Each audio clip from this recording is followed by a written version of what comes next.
হেও মোক এতিয়া জলকীয়া এটা খোৱা কথা ক'লে কি হ'ব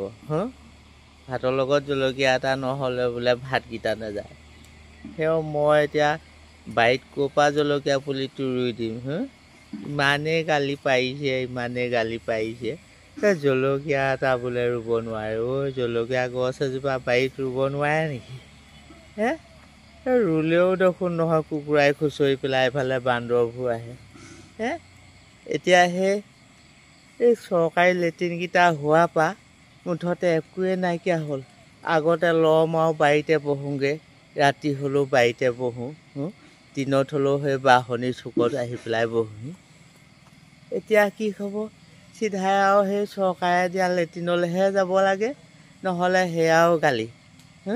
কিহৰ কাৰণে বোলে চৰকাৰে লেট্ৰিনটো দিছে এতিয়া বাহিৰত হোৱা হ'লেও কিবা এটা কৰি পেলাই গজিলেহেঁতেন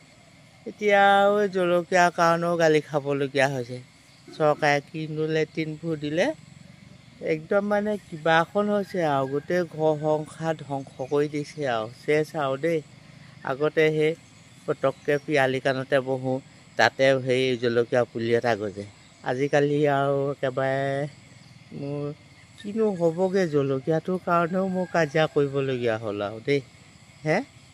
এবাৰ মাইকী মানুহবোৰে কি কৰিব বাৰু অকণো বুজি নাপায় চৰকাৰী লেট্ৰিনটো দিয়াৰ কাৰণেহে এতিয়া তেনেকুৱা এখন হৈছে